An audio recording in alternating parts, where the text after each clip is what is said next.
All right. What's going on, YouTube? Today's video, we are going to be looking at how I set up my 9850 X3D in the BIOS and how to overclock it and also undervolt it. It's a pretty simple process, and this actually works on all X3D chips for the most part. And each one will have its own individual quirks, but for the most part, you can follow this same process and it should work on your X3D chip as well. So the whole point of overclocking and undervolting is to get the most performance and then also the lowest temperatures possible. So overclocking is when we increase the clock speed of the chip to get it to run as fast as possible. And then undervolting is technically just lowering the voltage that the chip uses so it pulls less power and therefore uses less heat or produces less heat. So we are currently using the Asus BIOS. So this is a new BIOS. This is the new Asus ROG Dark Hero. So depending on your motherboard, yours may look like this. It may look a little bit different, but this is the 64 megabyte BIOS. So it's a little bit different than a typical Asus BIOS if you're not on the latest platform. But everything that's in the BIOS is usually called the same thing or very similar. And you can always use this search key up at the top if you need to search something individually, you can't find it in the menu. But pretty simple process for the overclock and the undervolt. We're gonna go into Extreme Tweaker, which is gonna get us into all of our settings and things like that. And we are going to scroll down to something called Precision Boost Overdrive. So this is where all of the secret sauce happens for the chip. And there's a lot here, but break it down a few things that I use. And you'll see some people use like scalar. I personally, for gaming performance, have not seen really any difference between using scalar at 10x, 5x, 2x, so I just leave it on auto. But we enable Precision Boost Overdrive right here, and then they have something called Medium Load Boost It, which it says it may help with clock speeds under medium loads, so I go ahead and I enable that. And then CPU Boost Clock Override, we enable positive. And then the max it'll let you do on an X3D processor is 200. So essentially we're asking, or we're telling the chip that it can boost past its stated boost clock by up to 200 megahertz if it deems that it can do it. So essentially, if it can't hit 5.825 gigahertz, it's not going to do that unless it can. So you don't have to worry about, when it boosts and when it doesn't. After that, we go down to Curve Optimizer, and there's a few approaches to this. The way I like to do it is I like to start with, a negative offset of about 10. It's usually pretty safe. You can do all cores 10.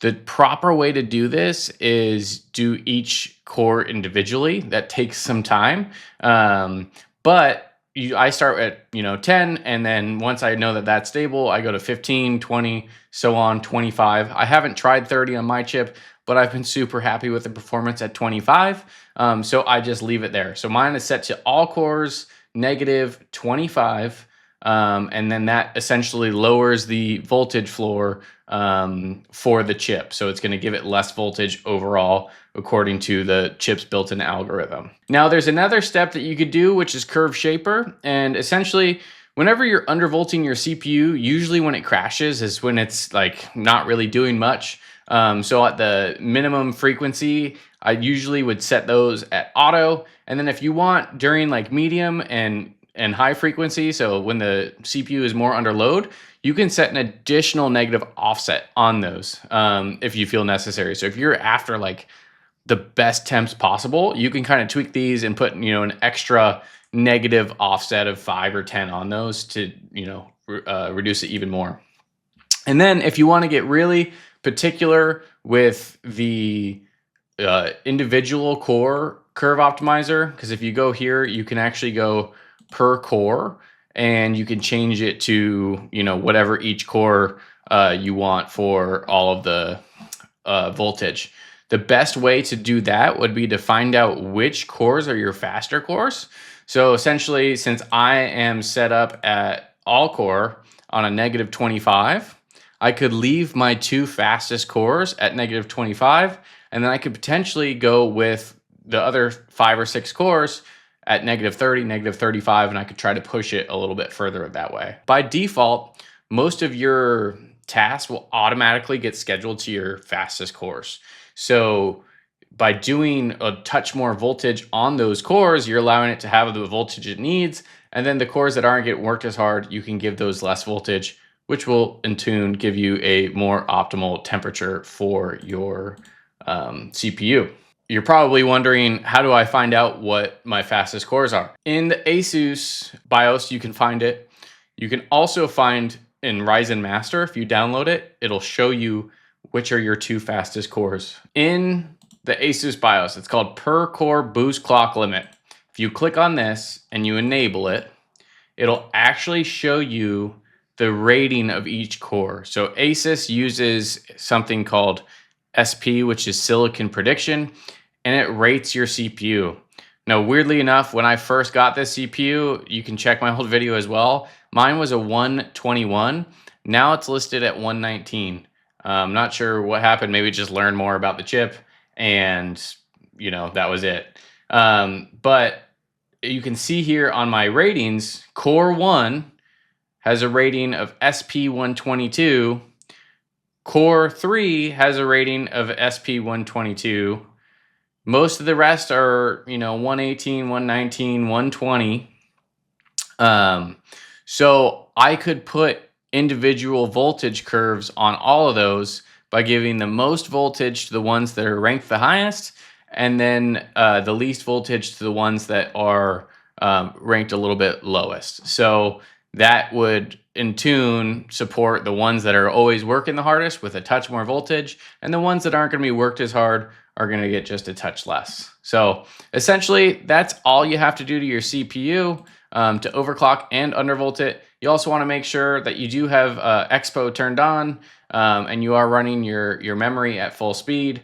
If you want to go a step further, you can do custom timings. And then if you're on a 6000 kit on AM5, it's fantastic. Just make sure this is set to uClock equals memclock, and that keeps the memory controller and the memory in sync with a 1-to-1 ratio.